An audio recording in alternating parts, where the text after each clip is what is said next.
Welcome to the Box Score Sports Podcast.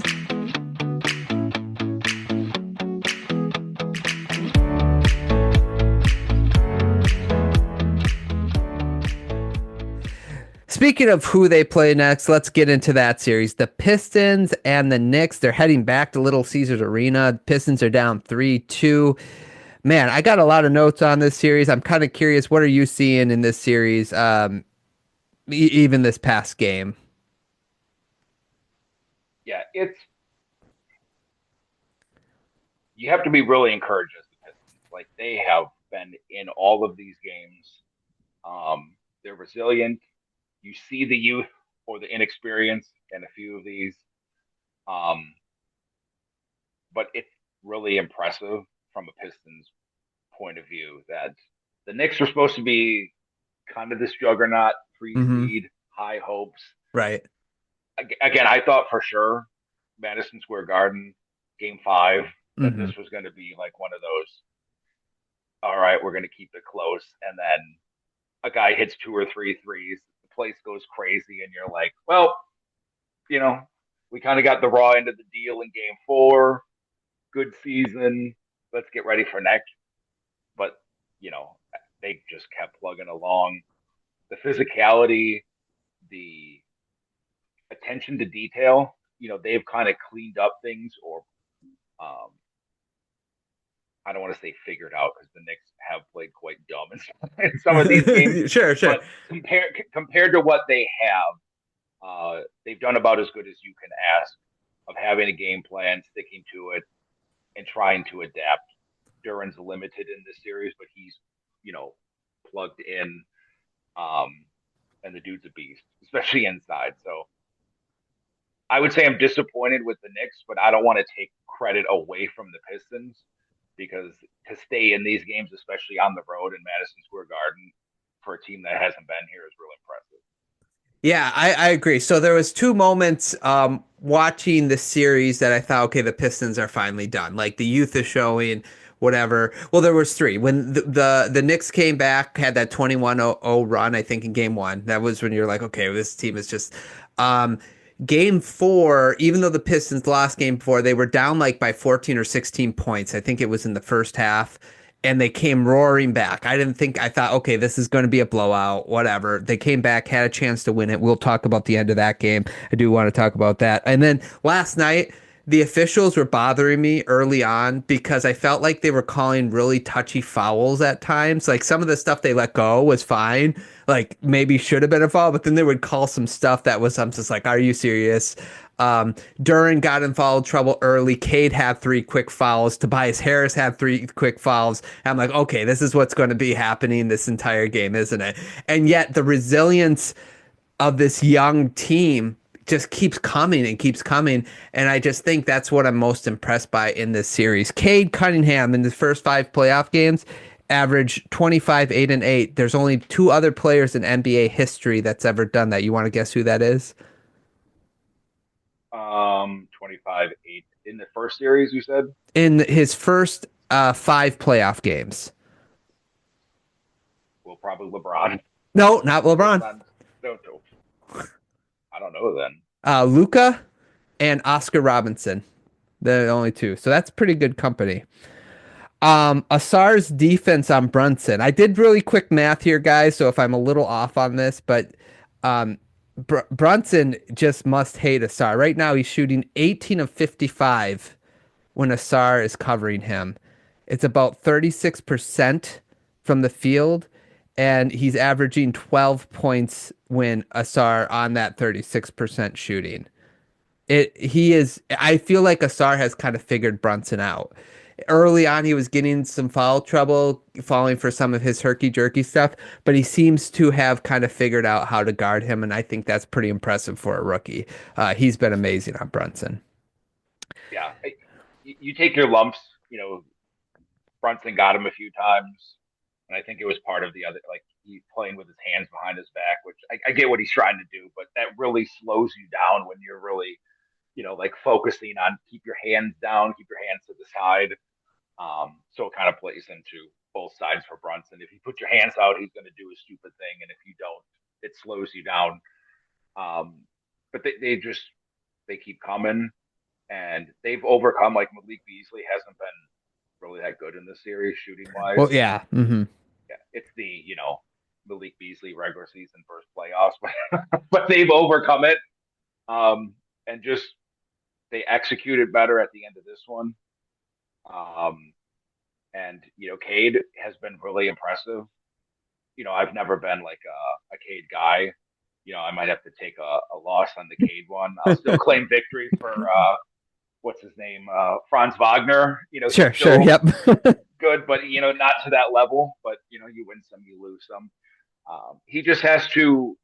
It's a good wake up call of the physicality, because he has these stretches where he's really good, and then I think some of the end of these games he's just exhausted, which is they only have one creator really, and it all falls on Cade, and it's tiring when you get over 40 minutes in these games, and just the turnovers. But again, that comes with experience.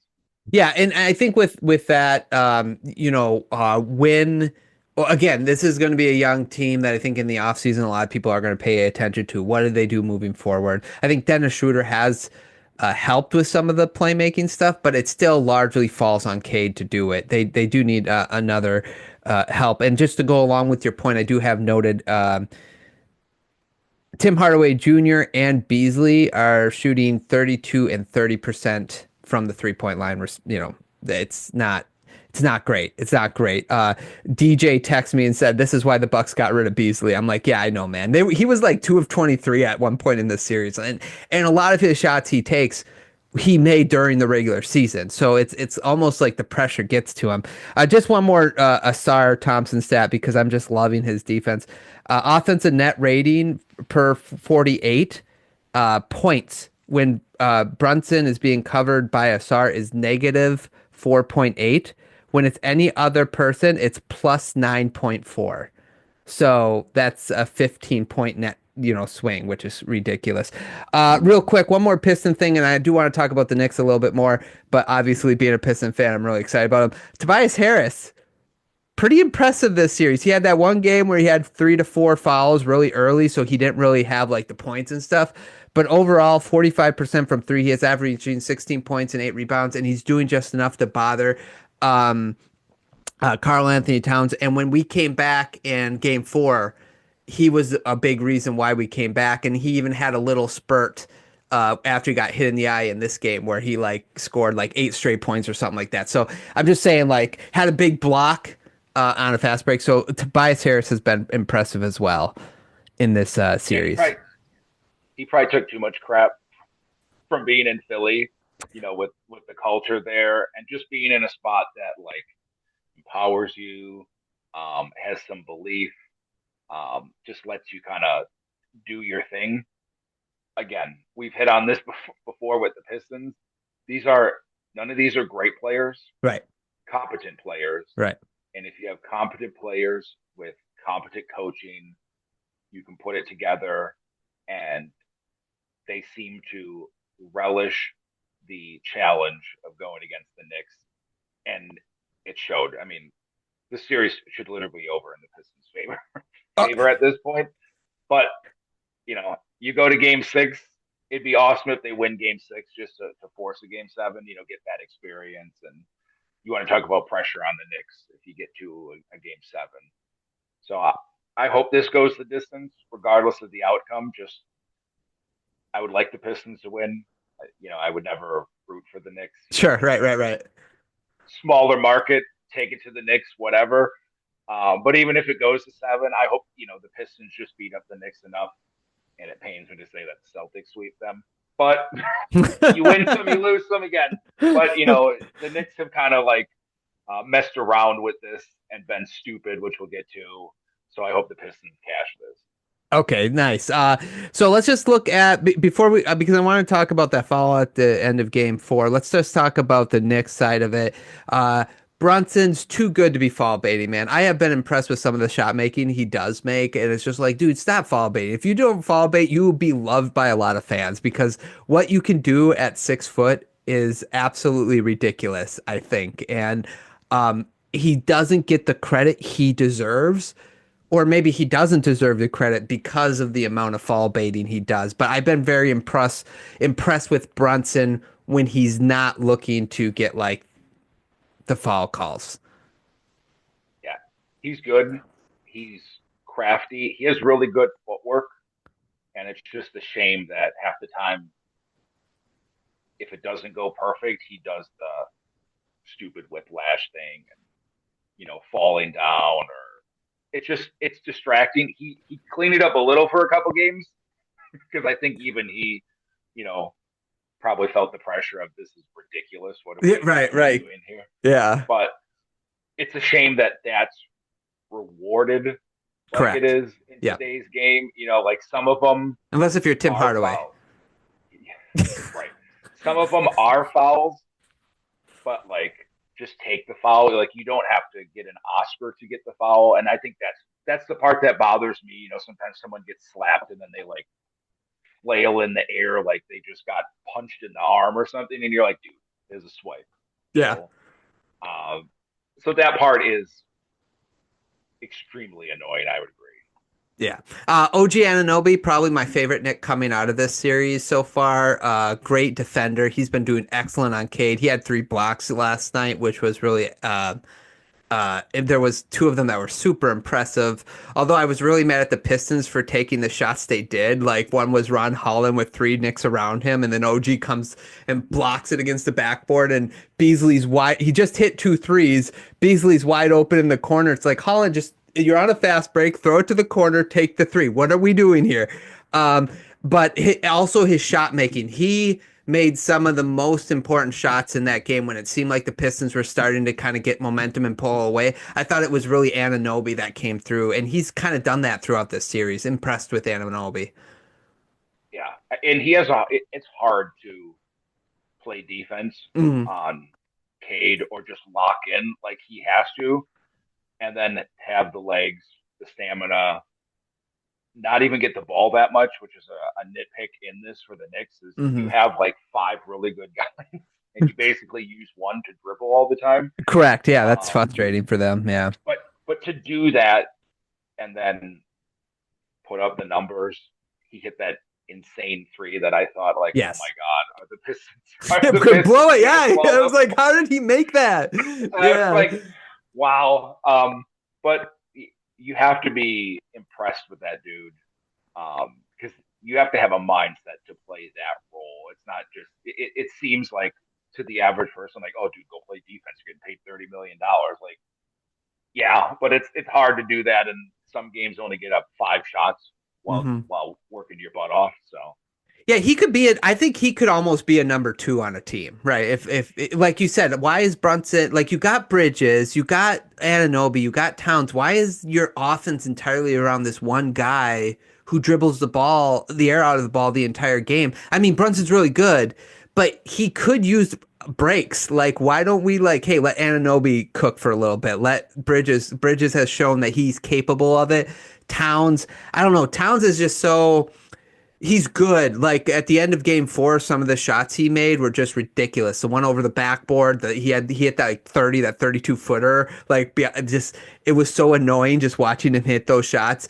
And but then he just like there's periods where he's like, where are you, man? You are so good offensively. The fact that you do not post up Tobias Harris more, and maybe that's a coaching problem, but I don't understand it because every time he does that fadeaway, I'm like, man, that's going in, isn't it? Like most of the time when Tobias is covering him, that's the way I feel.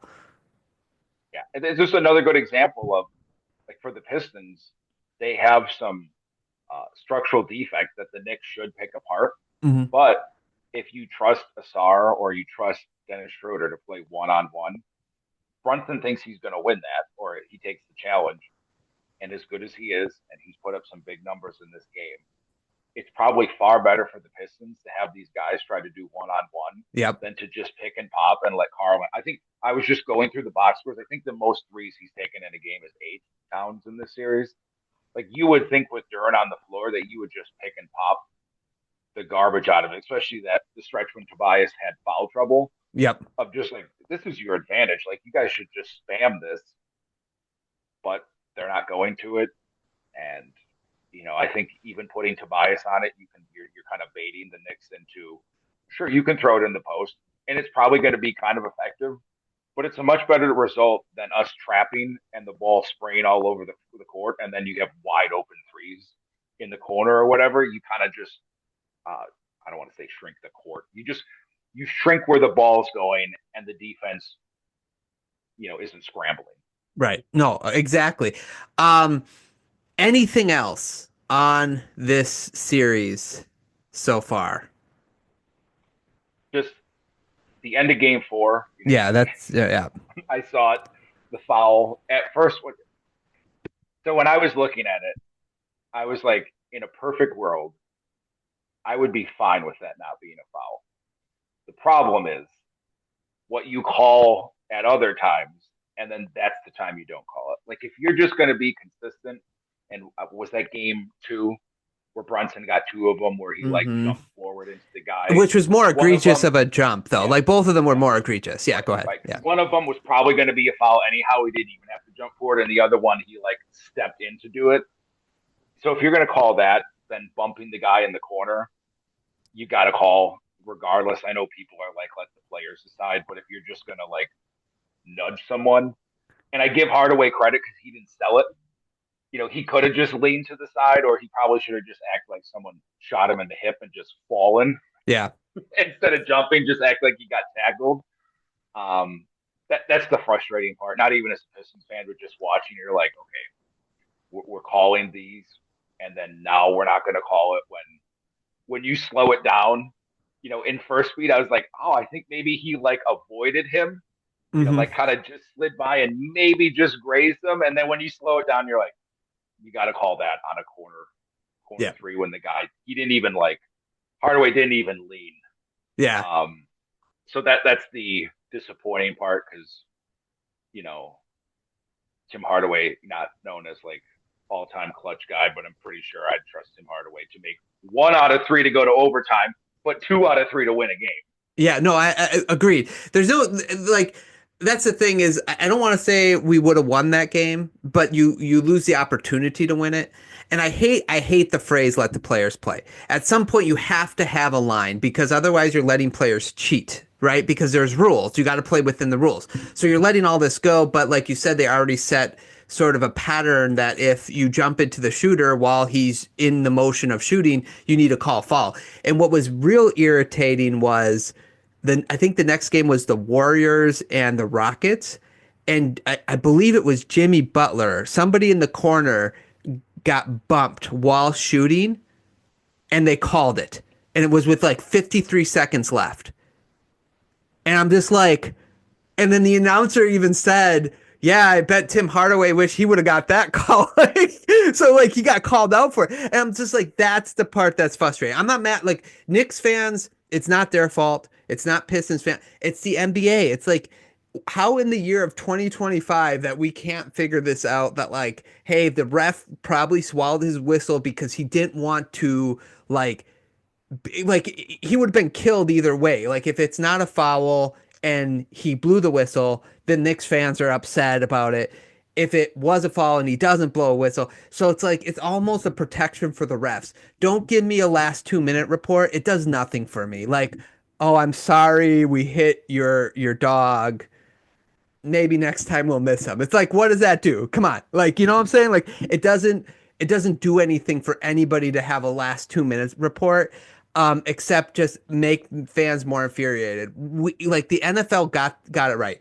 You should have the NBA chime in, have people in a box when it's egregious. It doesn't have to be every little foul and every little thing, but when it's egregious like that, you got to get that call right because otherwise the ref becomes the story instead of like Carl Anthony Towns having clutch moments or instead of the Pistons trying to pull it off. Like everybody was talking about the officiating in that game. So they got to find a, to me, it's an easy fix. I don't know why it's not fixed. It was annoying to me at the time. I'll tell you that.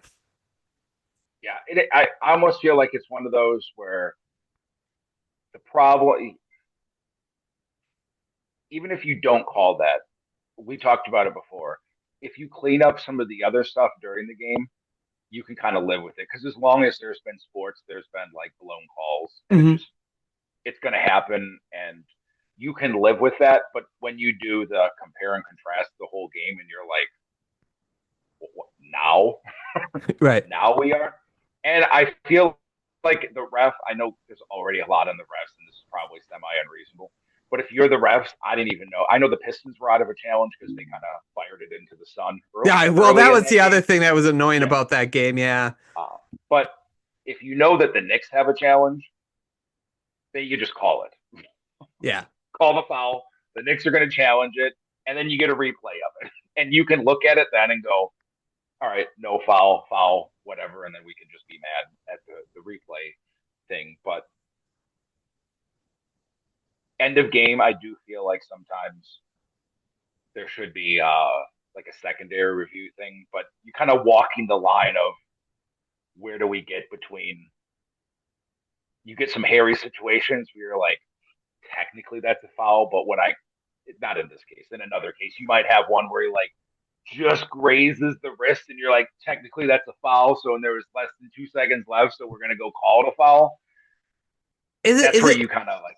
Isn't it like, did they use the phrase like more than marginal contact? Like, so I just think like the egregious stuff. Like if Hardaway would have jumped into the dude and shot the ball and they didn't call it, I would have been like, dude, don't jump into him. Just shoot the ball. Let the defender make the mistake. You're playing the whistle. I get that.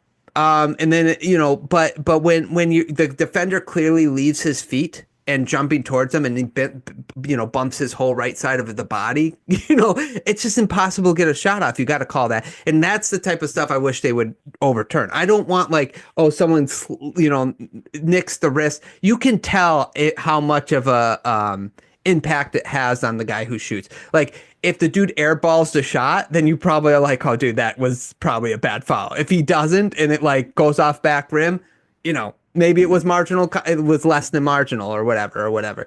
But yeah, I know it's a hairy line, but I'd rather get the outcome. I don't like when the refs are the headlines after these games. It was a super fun game. The other thing that I heard a lot of is like, the Pistons really didn't deserve to win. I hate that too, because it's like, well, they were right there to win. Like they fought back. They went 2 of 19 from 3. Their coach blew a challenge. Asar had like 2 early fouls. It's like, yeah, they didn't play real well, but they fought hard. They played physical. They got back into the game. They put themselves in a position to win the game. So what, if they would have won, they didn't deserve to win? Or did the Knicks not deserve to win at that point? I don't know. Like, what do you like? That's such a lame excuse. Just get the calls right. That's all I'm saying. Like in those moments, you got to. Yeah, I don't know that you have a leg to stand on. The other team should have won when they scored 94 points in modern basketball.